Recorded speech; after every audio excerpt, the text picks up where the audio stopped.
처음으로 긍정적인 이견을 냈습니다. 3년 만에. 3년 만. 적게는 40~50%, 많게는 100%까지 갈 수 있는 굉장히 좋은 투자 기회가. 안녕하십니까. 서영숙 키움증권 이사님 모시고 말씀 나눠보겠습니다. 안녕하십니까. 예, 안녕하세요. 네. 은행주에 대해서 사람들 관심이 조금 있는데 5월 말에는 은행주가 좀 많이 반등했다가 조금 조정받고 있는 상황인 것 같습니다. 지금은. 어떤가요, 은행주? 제가 이제 미국에 있다가 컴백해서 애널리스트를 다시 시작한 게 3년 됐습니다. 아, 그러셨군요. 3년 동안 계속 은행주에 대해서 부정적인 의견을 내놨습니다. 이번에 처음으로 긍정적인 의견을 냈습니다. 3년 만에. 3년 만. 저희는 이번 은행주의 상승이 적게는 40~50%, 많게는 100%까지 갈 수 있는 굉장히 좋은 투자 기회가 이번에 왔다라고 보고 있습니다. 네. 그런 측면에서 우리가 은행에 대해서 무관심했던 부분들이 있는데 이 부분을 다시 관심을 가져야 된다고 보고 있고요. 특히 7월 이후 분기 실적이 발표되는 시점 전후에 은행주가 상당 부분 리레이팅 될 수 있다. 저희는 그렇게 보고 있습니다. 그럼 투자자들이 정말 관심을 가질 만한 포인트네요. 지금 예, 지금 그렇습니다. 국면이. 저희는 사실 타이밍을 적극적인 매수 타임은 7월로 보고 싶어 왔습니다. 왜 관심을 가져야 됩니까? 두 가지 이유가 있습니다. 우리가 단기적인 요인과 장기적인 요인을 나눌 수가 있습니다. 단기적인 요인은요. 저희가 이제 방송이라든지 저희가 보고서에서 그동안 은행에 대한 부정적인 얘기를 많이 했었습니다. 이 부정적인 얘기는 이게 크게 두 가지로 나눠집니다. 첫 번째로는 단기적으로 코로나 위기가 있었잖아요. 글로벌 은행 대부분이 마찬가지로 국내 은행도 많이 영향을 받을 것이다라는 그런 걱정을 했었던 부분입니다. 네. 이 부분들이 대부분 걱정과 달리는 대부분 해소되었습니다. 두 번째는 은행주의 추세를 본다라면 위기 후에 상당 부분 주가도 많이 좋아지고요. 은행의 실적도 좋아지는 구조가 나타납니다. 과거에. 그럴 수밖에 없는 게 그동안에는 위기를 겪기 전에는 아무래도 은행에 대해서 너무 쉽게 생각한다? 험프로 한다든지 이런 것들이 있는데 이게 이제 위기를 겪고 난다라면 조금 더 은행의 안정성이라든지 은행의 이익의 시스템적인 측면에서도 대한 보호라든지 이런 것들이 정부 정책 측면에서 상당히 많이 변경되는 그런 모습들이 나타났습니다. 이번에도 마찬가지입니다. 그래서 그런 모습들이 나타난다. 단기적인 실적 측면에서의 개선뿐만 아니라 주가 측면에서 리레이팅도 우리가 기대해 볼 수 있다. 그래서 저희가 은행주를 지금은 적극적으로 관심을 가져야 되는 중요한 섹터이다. 그렇게 말씀 좀 드립니다. 관심을 가져야 되는 여러 가지 이유가 있을 텐데 그중에서도 유동성을 지금 중요시하고 계신 거죠? 예, 우선 단기적인 요인 먼저 말씀을 드리겠습니다. 단기적으로는 제일 많이 걱정했던 게 뭐죠? 코로나 위기에서 걱정했던 게 자영업자들이 어려울 것이다 라고 얘기했어요. 자영업자 어려움이 왜 중요하냐면 자영업자의 어려움은 결국에는 임대사업자의 어려움이고요. 임대사업자는 다주택자의 주류를 이루고 있거든요. 따라서 임대사업자가 어렵게 된다면 부동산 시장 침체로 연결된다는 거예요. 부동산 시장 침체로 연결된다면 한국은 은행 중심의 금융 시스템을 갖고 있고 그 은행이 부동산 중심의 금융 시스템을 갖고 있다 보니 부동산 가격이 하락하게 되면 또는 부동산 거래가 급격히 줄어든다면 당연히 자연스럽게 시스템 위기로 연결될 수밖에 없는 그런 구조적인 문제점을 우리나라는 항상 갖고 있다는 거예요. 최근 코로나 위기가 발생한 직후인 3월과 4월의 거래를 본다면 각각 전월 대비 한 50%씩 빠지는 겁니다. 그렇게 된다면 이게 장기화됐을 경우에는 굉장한 시스템 위험에 노출될 수밖에 없기 때문에 은행의 리스크가 크다라고 봤어요.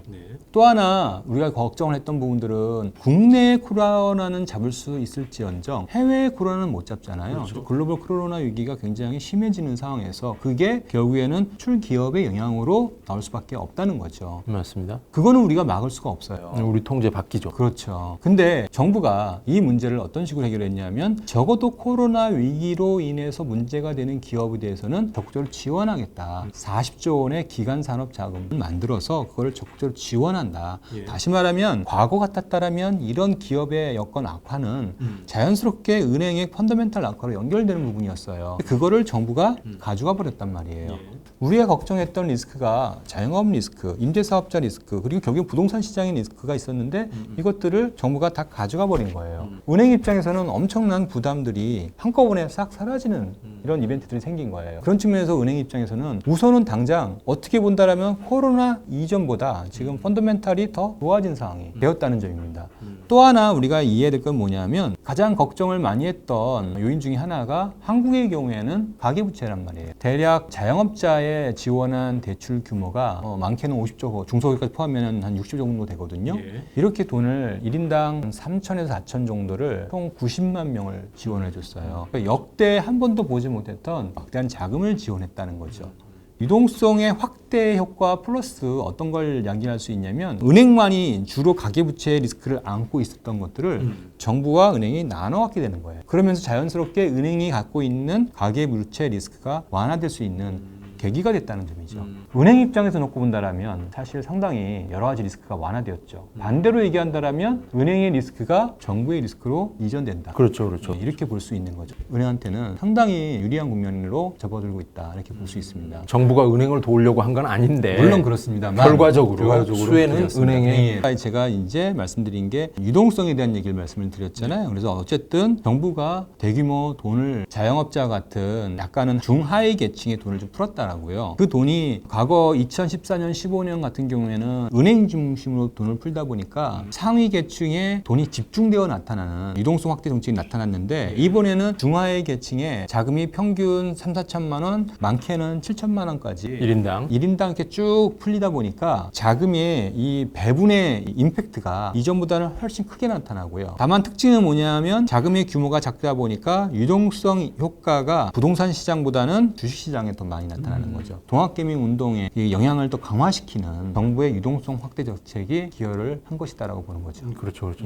그렇게 되면 어떤 이제 효과가 나타나냐면 일반적으로 자산 시장은 상호 작용이 나타납니다. 그래서 과거 2014년, 15년, 16년 때도 보면은 부동산 시장이 오르니까요. 그 다음에 일정 기간을 두고 주식시장이 오르게 됩니다. 나중에 그렇죠? 그리고 또 주식시장이 오르니까 부동산 시장이 오르는 거죠. 이번도 마찬가지입니다. 주식시장이 어쨌든 자금이 유입되면서 올랐잖아요. 예. 오르니까 상당 부분 또 이제 부동산 시장으로 이전되면서 부동산 시장이 빠르게 회복되는 모습이 나타납니다. 다만 특징은 뭐냐면 그때는 자금의 주체가 자금을 받은 주체가 상위 계층이었잖아요. 그러니까 부동산 중에서도 고가 부동산이었고요. 이번에는 중하위 계층이 자금을 받았기 때문에 자연스럽게 부동산 시장 역시 저가 부동산, 그렇죠, 그렇죠. 청약 그리고 경매 맞습니다. 이런 쪽으로 중요한 거는 이런 시장이 좋아지게 되면 은행이나 증권사 입장에서 본다면 부동산 PF의 수익성이 좋아집니다. 증권사 또는 은행이 안고 있는 리스크가 세 가지가 있는데요. 그 세 가지가 첫 번째가 부동산 PF, ELS,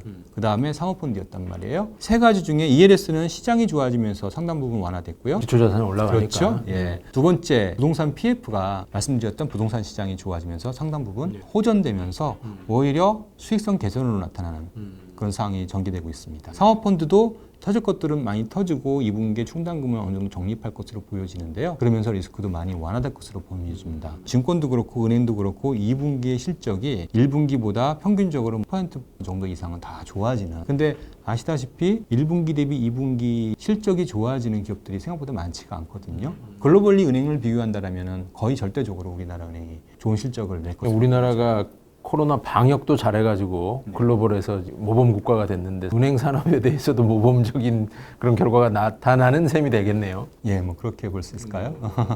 여기까지가 어찌 보면은 코로나 이전 대비 이후의 상황. 그래서 주가가 만약에 실적이 발표된 이후에 본다라면 아마도 코로나 이전 수준까지 오르지 않을까 저희는 기대하고 있습니다. 그것만 보지 않고요. 장기적으로 한국의 은행 산업이 상당히 많이 정상화된다 또는 선진화된다 그런 계기가 되지 않을까 그렇게 그림을 그리고 있습니다. 그렇군요.